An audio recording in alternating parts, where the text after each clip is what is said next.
Hello and welcome to the Sales Show. I'm Marie Kirkpatrick, your sales and business strategist. I'm a mum, a wife, and a multi-business owner myself. With over 15 years experience in sales and business, I have worked with startups all the way through to multi-million dollar companies. I have seen the good, the bad, and the ugly. I love helping service-based businesses make an income as well as an impact. Let's jump into talking about all things sales and business. So I would love to welcome you all back to the Sales Show with Marie Kirkpatrick. Today we are talking to the beautiful Sammi Jaeger. And Sammi and I have known each other for a little while, and we have had some absolutely brilliant chats about life, love, relationships, business, mindset, journaling, like all the parts of life. And I thought it was really, really important to get Sammi onto the Sales Show today because I really believe that she's got such a beautiful way to look at mindset and give practical things that you can implement into both your business and life. Live that life by design. I know that I talk about it a lot. As business owners, it's really, really easy to get caught up in the grind and the hustle. And sometimes we forget what is the bigger purpose that we're doing this for and why we started our business in the first place. So let me introduce you to the beautiful Sammi Jaeger. She is an entrepreneur, co-founder, integrator, coach, speaker, author in the making, can't wait for that, and a co-host to the Date Forever podcast. After Sammi's life hit a crossroads, she hit the wall, picked herself up again, and began leaning into creating and living her own fueled up life, this time by design. And I think that that's where Sammi and I really connect along that same basis. Sammi is deeply passionate about how our relationship impacts the quality of our lives, and she's an advocate for the UN global goals and knows that we all have a role to play in creating a better world. Welcome to the Sales Show, Sammi. So good to have you here. Thank you for having me. I am looking forward to this chat. Yes. Well, I know we have a lot of chats, but this will be a fully recorded chat. On the record chat. On the record, absolutely. So I would love you to tell us more about your journey and how you got to where you are today. Yeah. So as my bio kind of alluded to, in early 29 end of 2018, early 2019, I hit burnout, physical, mental, exhausted, very little capacity left for anything. And it had taken me sort of like 3 or 4 years of pretty intense compounding growth and focus on my career and at that time that led me to that place. So I was general manager at a training and education company. I was leading a remote first team. So we had team working across all time zones and being the person steering the ship. I was on a lot and working a lot more than what I should have been. And I didn't have very good personal or professional boundaries, but I was also being really motivated by what I was achieving in that professional space. Yeah. So at the beginning of 2019, just before I turned 30, I quit my job with no plan and no idea what I was going to do with my life. I went on to freelance for a couple of months. I was lucky because I had a pretty well-networked community of business owners. So I got to pick up a few cool projects. And then I went on a big overseas adventure with my husband, Nathan, where we spent a few months in Europe, had an incredible trip. And then as we were approaching the deadline for Nath to go home and go back to work, I had a bit of a panic realizing that I didn't want to go back to my life because I didn't really have much of a life to go back to. So I left Nath in Madrid airport and he flew home to Australia and I flew to Lombok, Indonesia, where I spent the next sort of 2 weeks crying and grieving and doing some really hard looking in the mirror about what I had created. So that's kind of the very compressed story to the fork in the road moment. But from there, I went from employee to freelancer to entrepreneur, and I've gone on to start 3 businesses since then. One that I've just sold, which is really exciting. Woo. Yeah, thank you. My first big exit. Yeah, so what I really realized was I don't know what, but not this. And I needed to create a set of tools for myself to use so that I didn't just go home and create more of the same. I wanted to be far more intentional. I was really sort of starting from scratch in a lot of ways. And I'd realized just how much I had damaged my relationship with myself to even know what it was that I wanted to create. So from there, I've gone on to create a framework that I use, and I've been lucky enough to share with thousands of people through speaking and our podcast. And I'm currently writing a book about the framework. So yeah, that's the very short story to how I ended up here on this podcast with you, Marie. Yeah, chatting all things burnout. I know that I've been in that burnout stage, and I remember I just kept thinking, I just need that holiday. I just need that break. And someone said to me, wherever you go, there you'll be. And I was like, oh, I don't really get what that means. Let's go on holidays. And I remember going on holidays and it didn't change anything. Like I got home and I was like, oh man, I'm still exhausted. I'm still knackered. I'm still running away from whatever it was. That was exactly my scenario. At the end of 2018, I was done. I was like, I need a break. I'll have a couple of weeks off over the Christmas break. It'll be great. I'll come back in the new year, refreshed, ready to go. And I resigned 10 days into the new year because I was like, I cannot do this again for another year, waiting for 2 weeks of holidays. Yeah, I think you and I are both on the same page about creating that life that we don't have to necessarily escape from.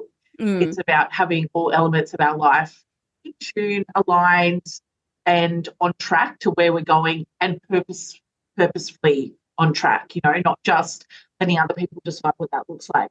Tell me a little about what is a fueled up life in your eyes, and how did your methodology come about? Yeah, so for me, living a fueled up life is about being really intentional about taking time, energy, money, resources to add fuel back in.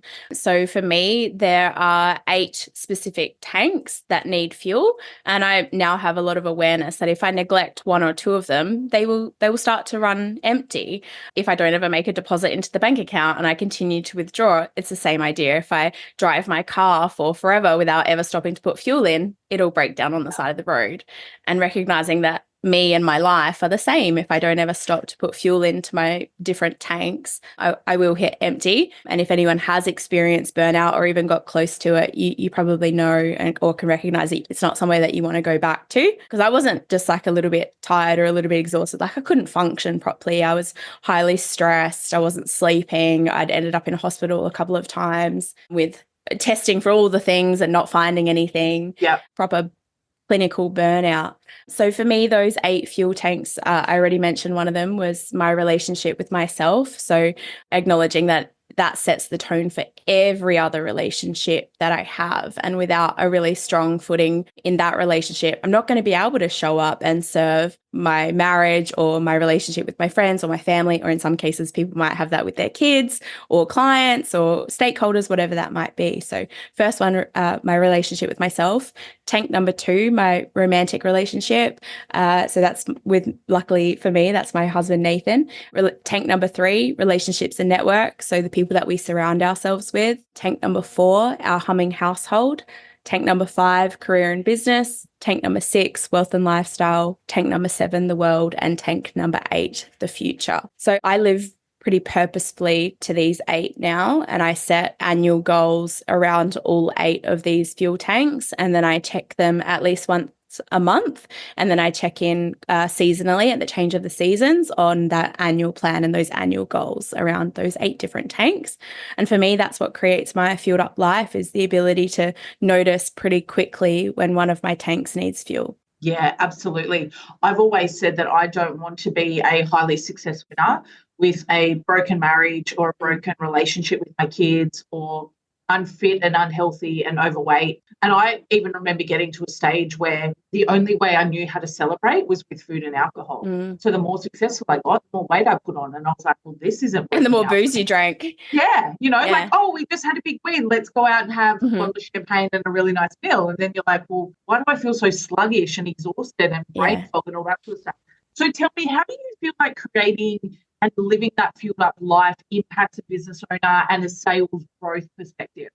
Well, yeah, I want to jump into that, but I know we're on an audio first medium at the moment, but I want to call out that you've got a poster behind you that says success, and I can't quite read everything, but I think it says family, relationships, health, happiness, and wealth. And wealth. Okay, cool. So you can't see it on mine, but I've got one right above me. And for me, success is liking yourself, liking what you do, and liking how you do it. Yeah. So So I want to call out attention that you just said, like, I don't want to have a successful business at the cost of all of these other things, which is interesting because it's like, well, how do we define a successful business? Like, is it even successful if it's cost you your future, your house is dysfunctional, you don't have relationships with your parents or your siblings or your college peers or your business peers, whatever. Friends, is that actually success? Like, we all get to define that for ourselves, which is part of the exciting part. So I've already forgotten your question because I went on a rant about defining success for ourselves. That's okay. But I 100% agree with you. And I think maybe even 5 years ago, one of my determining factors of success was money and wealth. Which is true for lots of people. That's the Absolutely. only measuring stick they have. And I think also from a sales perspective and being in so many sales roles, your success was determined by dollars in the bank, how much you had brought into business, how much you generated and all that sort of stuff. And I remember once when I'd landed a big client, the money hit the account, and I remember being in the shower thinking, this should feel different. And it just didn't. And I was like, man, what does success really mean? And then I know you and I have both done a lot of work with Mel Brown around finances and wealth creation and all that sort of stuff. And she's a very, very successful businesswoman. The way that she does life is not what I thought really successful people did. Or wasn't like, she's not always focused on spending a whole heap of money and living a lavish life and all of that sort of stuff. She does a lot of giving back. She's quite conscious of where she puts her money, how she spends her money, how she invests her money. And it was a really big turnaround for me because I thought, holy cow, I want to get to that level of success of 3 big businesses.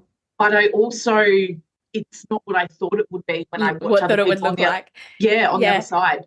Isn't that so interesting though? Because like you've picked up that idea of what success or financial wealth is like, or what a millionaire or a multimillionaire like looks like. How do they behave? How do they dress? What do they eat? How do they fly?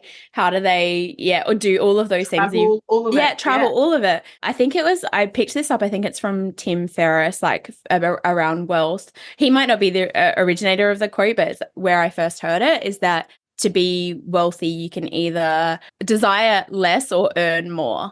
Yeah. All right. And it's like, am I willing to do what it would require so that I could fly business class every time I get on a plane? For some people, they absolutely are willing to do what it would take. And that's like, they value that. And I'm not saying there's a right or wrong, but for me, like I would rather have more white space in my calendar than have that financial exchange of flying business internationally.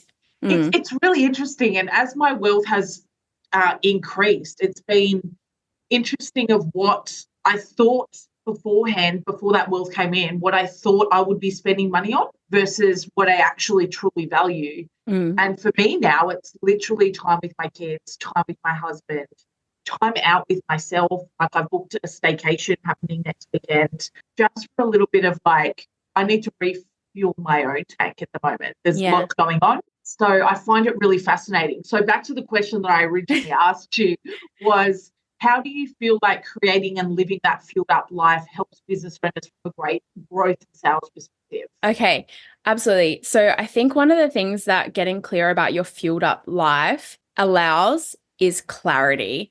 It's actually understanding what type of business it is that you're aspiring to create and why that is. Because I think there's people who want to create a lifestyle business and they might have, somewhere between 4 and 10 team, or there's people who genuinely want to scale and they want to have teams of 30, 50, they want to have multiple locations, they want to be a globally recognized brand servicing, global economy all the time. They want to have multiple products, they want to be investing in research and development, they want to be innovating, they want to be leading their industry, all of those kind of things.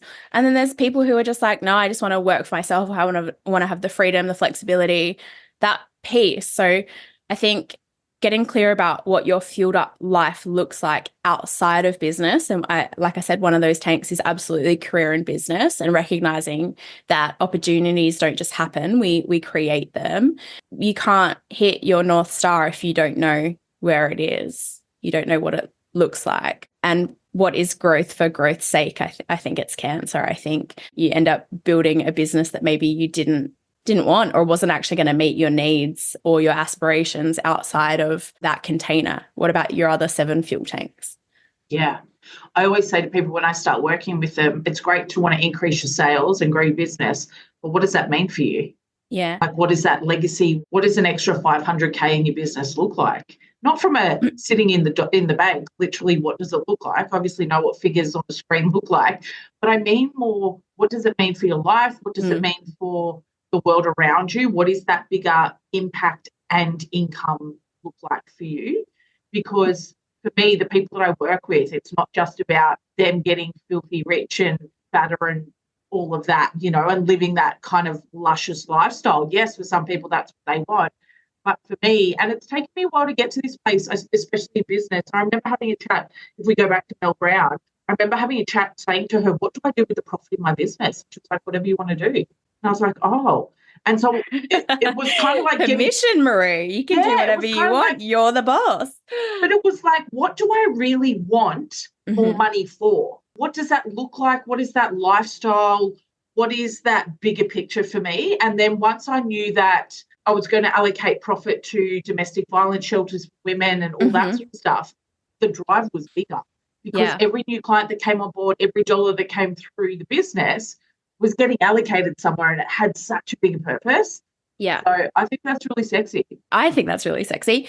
One of the most impactful things that Nathan and I have done together as a couple around our fueled up life, and you can do this on your own, you don't need to be in a romantic relationship to do this, but was to imagine what those future lifestyle numbers are, and not just like the logistics, like how much is my house going to cost and how much do I want to have in the bank for retirement, but like what do you actually want your lifestyle to look like and feel like? So some of the things that we went through is like, okay, in my big dream life and where I would love to go is like I'd love to have a little bit of budget set aside to celebrate Valentine's Day, our wedding anniversary, go big on my birthday and on Nate's birthday. My love language is giving and receiving gifts, so I would love to have a dedicated gifting budget where I know that when the people who I really deeply love, I see something that I know like makes me think of them immediately, I don't have to hesitate to buy that. I've got money set aside for that, and then there's things like how much would my ideal clothing budget be? I would love to be in a position where I only buy sustainable brands, and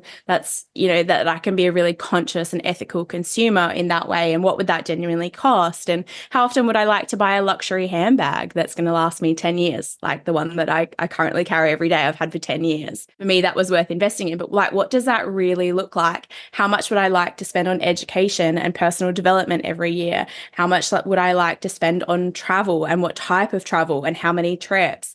And then what would the support team around my house look like? So, I would love to not ever do my laundry. It's just like one of those things I don't like and I'm not good at. And I would just love for me to not think about that. Like, what would that actually cost at a weekly level? Get really clear about it. And same, like, how much would I like to spend on upgrading my sheets or my linen or my towels? Like, we went granular to really understand, like, what would it actually cost to be getting the massage every, month that I want to have, or like you said, the little staycation, however often you want to have it, the girls' weekend, the guys' weekend, the romantic weekend away because we want to, or an artist has come into town and that's, we want to spend money on those memories, not things. Like, it's really powerful to think about, like, what does my like wealth, but actually lifestyle look like if I'm shooting for it? And how good is it that business can give you that vehicle to get you that income and sales?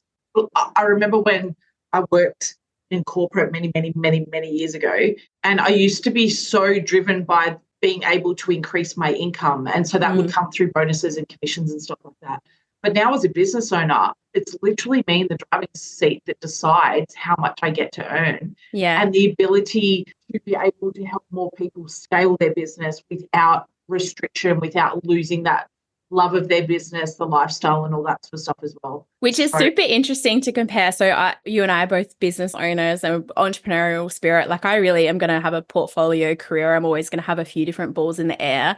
But then when I compare to my husband, Nathan, who is an employee and he thrives in that certainty and the regularity and like the consistency, all of those things. And when we've mapped our like income projection over the next sort of 10 years, like, you know, we see Nate's like incremental, like, oh, he's probably going to pitch for a bigger promotion pay rises.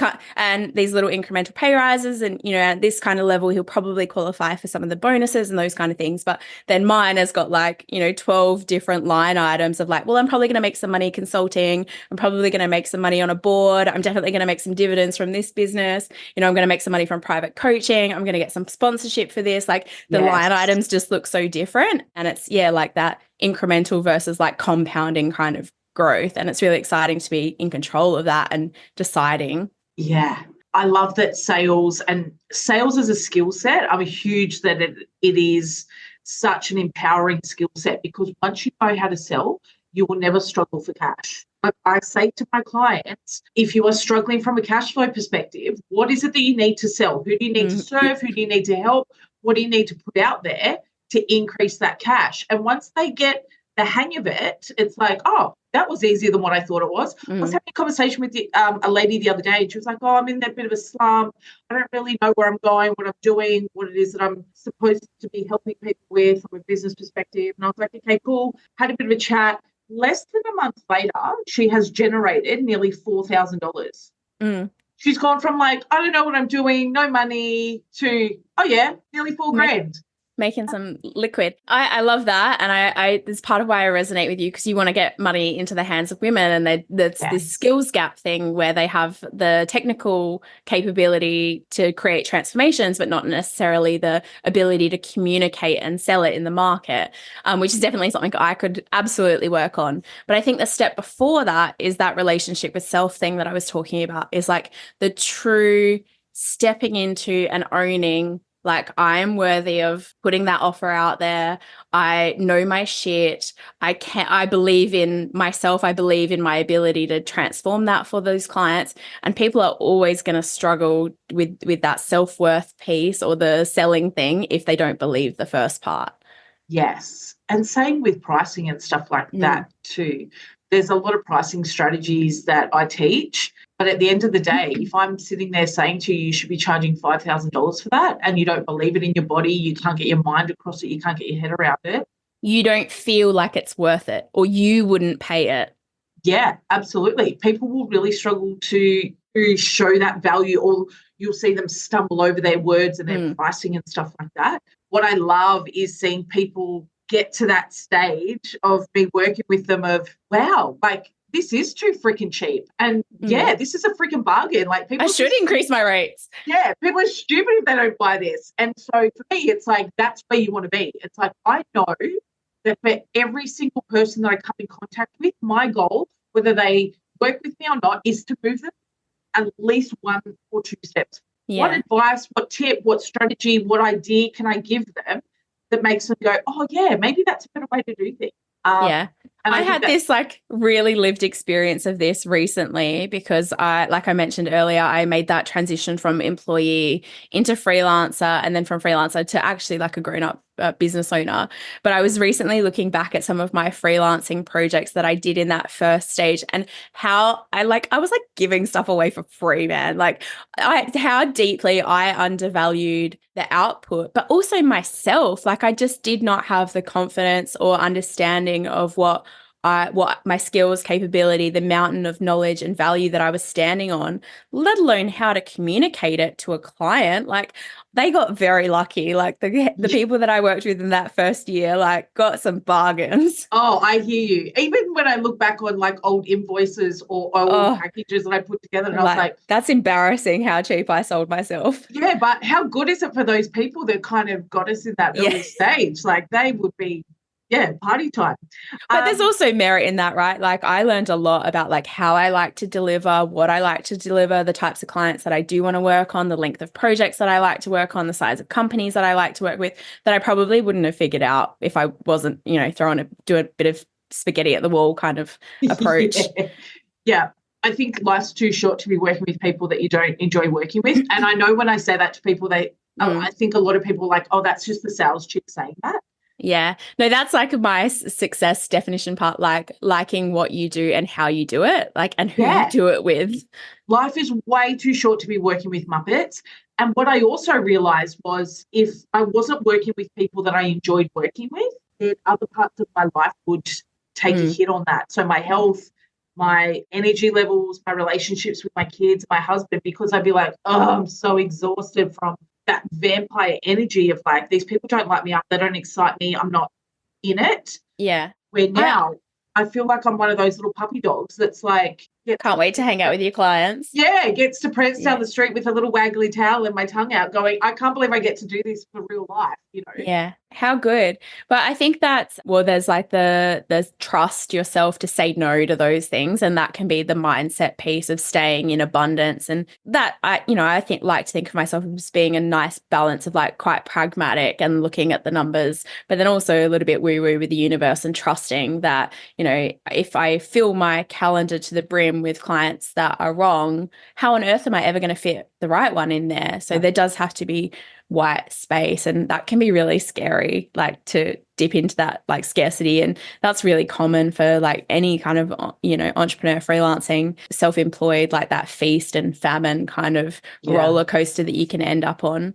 When you have the sales process nailed and you're really clear on how to sell what it is that you do, when the right people come in, you know, and you know that this is what I need to do to get them across the line, rather than having some of those ideal clients come in, but your mindset isn't sorted or your sales strategy and process isn't sorted. And the cost is so deep. Like when you say say yes to the wrong client, like I did this last year, I took on a project that probably took about 3 months.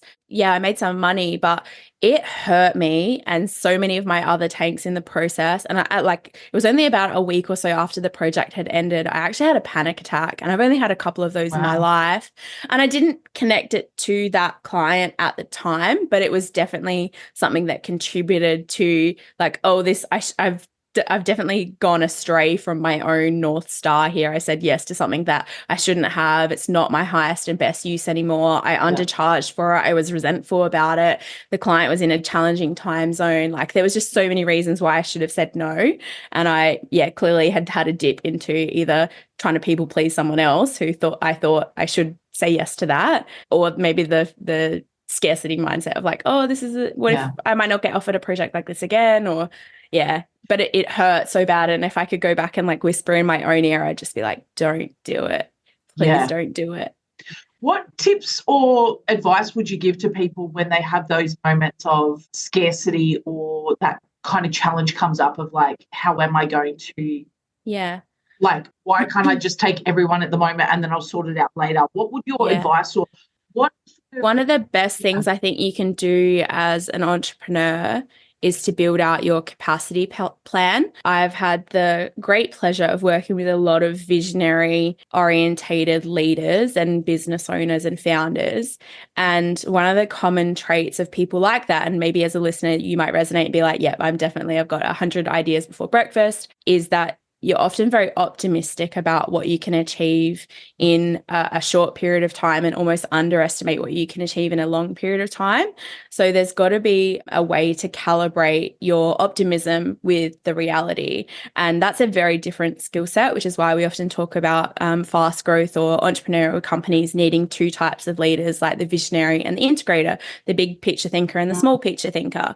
So if you don't have the luxury of hiring that person and you are sitting in both of those seats, I think one of the very best things you can do is to build yourself a capacity plan and get really crystal clear about how many weeks a year do you want to work, how many of those are you taking out for, you know, attending retreats or conferences or personal development things. Take those days out of the capacity plan, figure out how many hours a week or a month you need to spend on the administrative side of your business, and then how much time you actually want to spend in delivery, and then the other part, how much time do you need to spend in sales. And if you've got a beautiful sales system, hopefully it's even less time.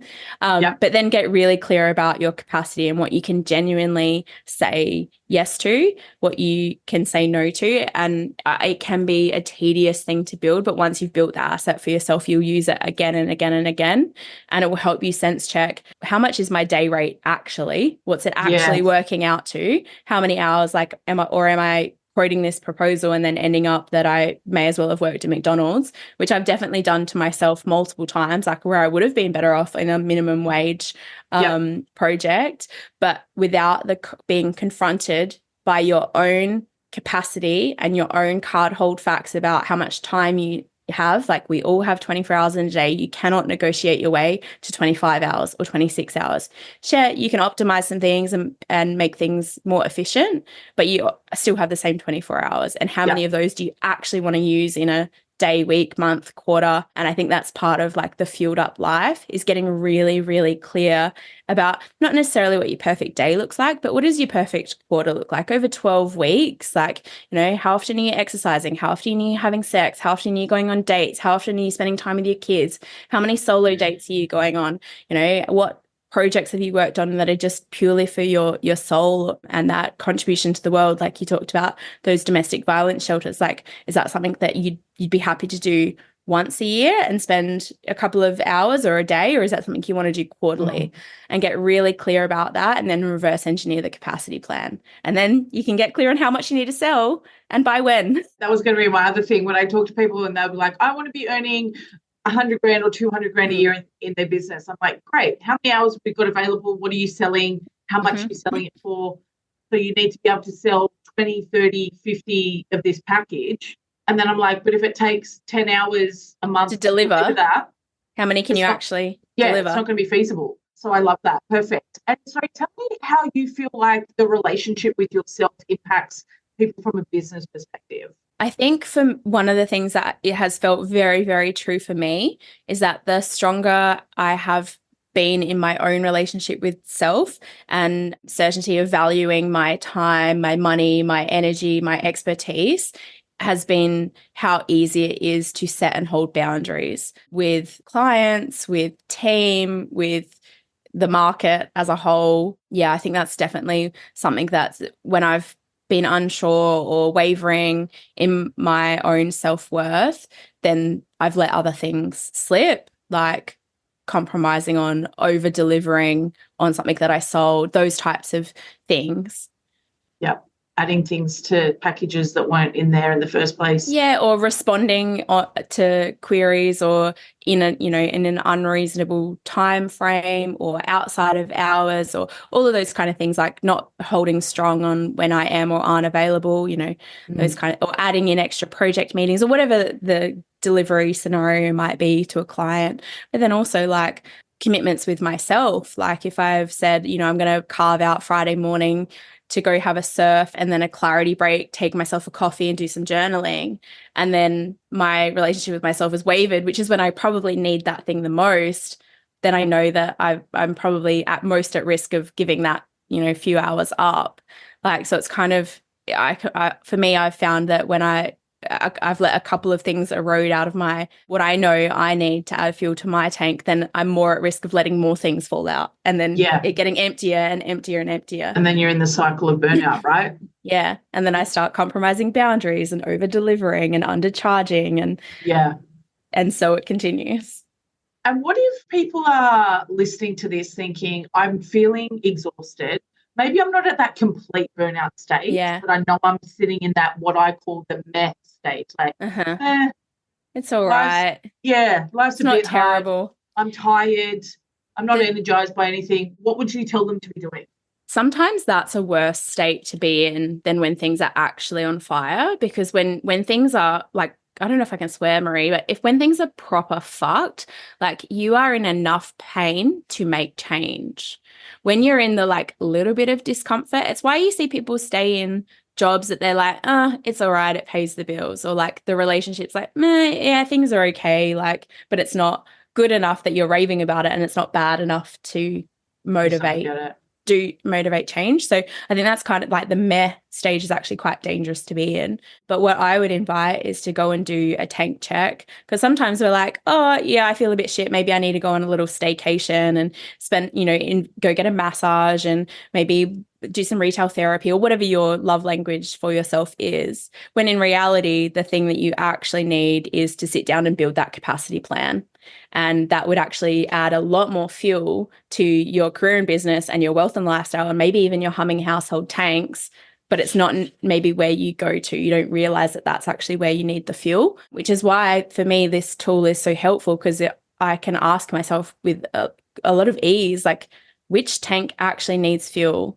Is it Sammi tank right now? Is it actually that my house is in utter chaos and all of my systems have gone sideways and I can't focus because there's laundry and dishes and an empty fridge, and then there's empty fridge, so I'm ordering Uber Eats, and then I'm not nourishing myself properly. And maybe if I spent 2 or 3 hours fixing my home environment, that would help dictate my performance. And then, so for me, being able to do a really clear diagnostic of which tank actually needs fuel is where I start for most of my, like, okay, something's not working, get clear on what it is. What specific thing is it that's, if you went to the doctor and they were like, what's wrong? And you're like, I don't know, everything hurts. Like, they can't help you. Whereas if you're like, oh, it's my left elbow and it hurts when I make this motion, you can go about fixing that. Yeah, absolutely. And so you check in every month to your tank. Yeah, awesome. So I do a very intentional check of the tanks that I write down. I give myself a score out of 5.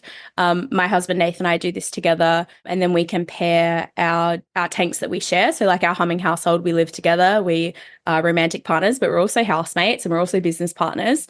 So there's some tanks where we have some overlap, and then we discuss if we're really far apart. So if I've given our humming household a 2 out of 5, but Nate's given it a 4.5 out of, I'm like, hold on, what's going on? Why am I having such a crap experience in our home, but you're having a great experience, or vice versa? Or sometimes we're both bang on the money that things aren't working or things are working really well, and we can get clear about like, okay, what do we need to do to keep it rowing like this? This is working. What is it that's working?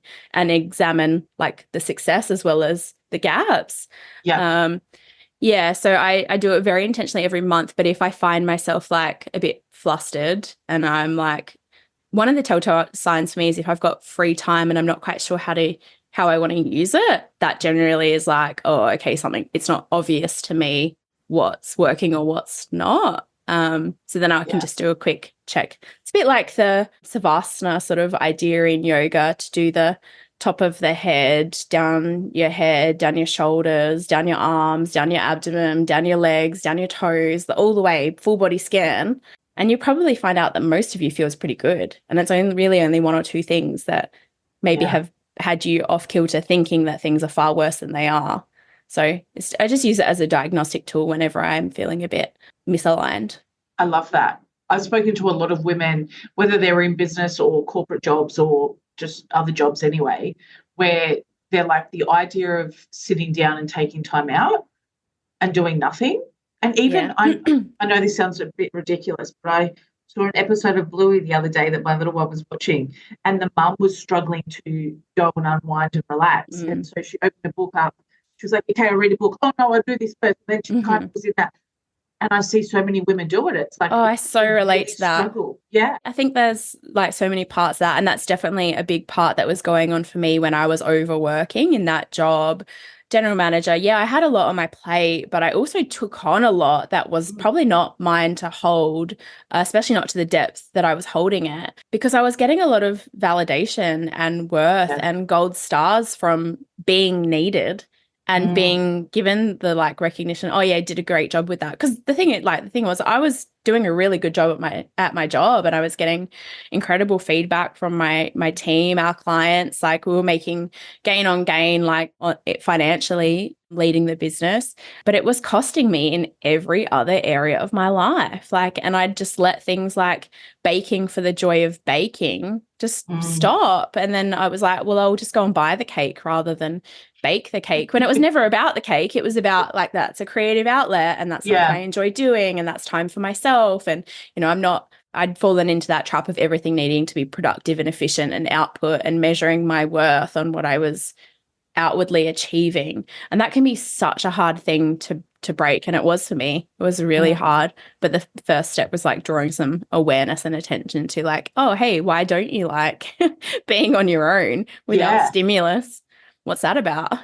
I remember a couple of years ago, and I'd taken time out, and I remember texting my hubby going, I don't know what I should be doing, or I don't know how to kind of unwind. And he was like, go for a walk, have a bath, get some nice food. And I was like, why am I struggling with this? And it was when I actually stopped, once I had the little meltdown of like, why can't I do this? My internal tantrum. And I actually stopped and meditated, journaled on it. It was like, who am I without everything else going on around me? What does Marie look like as a person, as a whole person, without business, without kids, without husband around? Who is that inner person? So, yeah, I think it's always interesting to actually stop and take that time. For me, I say to my clients, do a CEO date, but we do it every week because I think it's so easy for women and business owners with juggling families, if they've got them, business, life, relationships, all of it, that what I found was the difference between fixing something within that first week of things going wrong versus fixing it weeks down the track would have the ability to make such a big difference to turn around, whether that's sales-based or mindset-based or health-based or whatever. So, yeah, I think I'll add the CEO, I'll add the 8 fuel tanks check-in into that CEO date on a regular basis. That sounds good. Yeah. Yeah. And that, like, those things that you observe in yourself, like avoidance, like, why am I avoiding this? Like, what is it about this task or this opportunity or this interaction that I don't want to have? Like, why do I not want to have it? And, you know, it'll probably come back to that, this relationship with self-peace, like what is going on here that is unhealed or hasn't been observed, or I don't feel confident about, or I'm scared of, or Yeah, huge. Tell me how you manage your time effectively to ensure that you're filling up all those tanks and aspects of your life, but also ensuring that your businesses stay afloat and stay thriving. So I'm a big fan of living and dying by my calendar. And what I mean by that is that I have reoccurring calendar invites for myself for a lot of things. So like you said, with your CEO date, every day I've got about a 90-minute block in there that just says move. And for me, that's something that I absolutely need for my relationship with myself, is to move my body. And my mental, physical, emotional, everything, health sort of deteriorates if I start to let that habit go. So it kind of comes back to that capacity plan thing, but having the visual cue and reminder that's not just going to happen. I need to prioritize that. And I know that if I don't do that, you know, especially a few days or even weeks in a row, like that, there's going to be consequences to that. But I have got reoccurring calendar invites for all sorts of things, like a money date with my husband to make sure that we check in on those wealth and lifestyle goals regularly. We do a bit of a hybrid between what we've learned with Mel Brown and My Financial Adulting Plan and also Barefoot Investor, because we were doing that rhythm before we did Mel's program. And then I've got a lot of like reoccurring things where I will commit to, I hosted a lunch with my girlfriends once a season. So I'll organize like that. So that goes in the calendar well in advance. Things like on Thursday, my groceries get delivered. I have a reoccurring subscription of fruit and veg that arrives. So, you know, I've got a time block in there where I know that I'm going to have to open the box and wash the fruit and veg and put it away. Like, there's no point pretending that hour is just not going to exist. So I've just got like a little humming household block in there. And so things like that really help me to manage like what I can realistically say yes to and what I need to say no to. And that's not to say that I don't move the blocks of time around, and sometimes they need to nudge up or down or left or right or whatever, but the reminder that those commitments to myself and my life are just as important as chasing opportunities or those other things. Because for me, I don't really believe in like the work-life balance. I think that kind of creates this idea that, you know, on the old visual set of scales that they're meant to balance. And I just don't really believe that. I'm looking for harmony where I can move, you know, pretty fluidly. And one of the joys of being a business owner is that I get to design it. Like if the weather's great in the middle of the day, I want to go take my dog for a walk then. I don't want to cram it at 6 a.m. or, you know, 8 o'clock at night when it's dark. Like I want to make it work for me. So I do think it's a dance to find a system that works for yourself, but calling a lot of awareness to how I spend my time, my money, and my energy. For me, it's about regularly like checking in on it and observing how I'm doing it so that it's by design and not by default. What about, and I've been guilty of this plenty of times in my life, and I'm sure that there's other people listening that have had similar experiences where you go, yeah, I'm going to plug it all into the calendar, and then the notification pops up and you're like, yeah, Ignore. it says, yeah, time to move or time to, unpack stuff or sort something out, and you go, yeah, I'll do that later. How do you keep your brain so... I'm still guilty of that. Don't get like, I'm definitely not perfect. And there's things that, like, if a girlfriend calls in, we're having a good chat, I'm like, cool, like, you're available, I'm available. That was a rarity in itself. Like, I'm happy to move, my intent to do this, but I'm also trying to hold myself pretty accountable to, like, the things that I have committed to. But, like, there's a block in my calendar for this Thursday where I've got, like, Sammi Jaeger marketing initiatives, 9 a.m. to 1 p.m. Like, I still might move that to Friday or to the Wednesday afternoon, or I might move it later in the day, but I don't really let myself delete things out of the calendar. Even if I have to move it to next week, I don't really let myself, no ignoring. Yeah, it's not really ignoring, it's just rescheduling or rejiggling it. Like, and I also will add in that so that I don't get to the end of the day and see, oh, it's like I didn't achieve any of these things. Like, I'll go in and put in what I did in that time. Like, if I happen to have, got stuck into, like, creating content, and I'm sure lots of business owners will relate to this, like, that's a tedious task that is never ending. But if I get in flow of, like, Canva and creating things and whatever, like, I'll just acknowledge in my calendar that that's how I spent 3 hours. Like, I don't lie to myself about it. Yeah. I don't know if that is helpful, but so I know a lot of people do, like, time audits and they use, like, different apps and things. But for me, and I find it quite cathartic to be like, okay, what did I actually do today? Quickly just acknowledge, like, that's how I spent my day. Yeah, it might not have perfectly been to plan, but how boring would your life be if everything went to plan? Everything went to plan and just, everything anyone ever said, you knew that they were going to say it. Like, that would be really, really boring. Awesome. If you planned to go for a surf and the surf was perfect every time, like, well, might be good the first few times. Yeah. And then you're like, oh, this again. Predictable. Awesome. Well, it has been brilliant to have you on the sales show today, Sammi. I have loved our chat, and it's actually given me a lot of things to think about, implement into my regular check-in on myself and life, and making sure that I am living that life by design, and, as you say, that fueled up life. If people want to know more about you, where can we find you? Yeah, my home on the internet is sammijaeger.com. Maybe just check the show notes for that spelling. But I also hang out on Instagram as Sammi Somewhere, Sammi with an I. And I've got some free resources on my website. So if you want to do a tank check, there's a free downloadable resource there for you. And same if that day that I mentioned where I make a plan for the year for my personal life, that annual game plan agenda is there for you too. So you don't need to start from scratch. But yeah, I just encourage people to reach out. Like, if something in this episode has resonated, like, slide into my DM. I'd love to chat. Yeah, just reach out. Awesome. Thank you, beautiful lady. Thanks, Marie. Until next time, I look forward to seeing you or hearing from you. If anyone's got any questions, reach out to podcast@mariekirkpatrick.com. Otherwise, we will chat to you soon. Bye. Thank you so much for listening to this episode of The Sales Show. Please share it on social media for your friends to see, and make sure you tag me at Marie Kirkpatrick so I can personally say thank you. If you would like to show me some love, leave me a review on Apple Podcast. I'd love to hear from you. Email me at podcast@mariekirkpatrick.com. And if you would like to work with me further or see any of the free resources mentioned on today's show, they can be found at mariekirkpatrick.com. I truly hope this podcast provides useful information and so much value to you so that you can build a business with impact and income.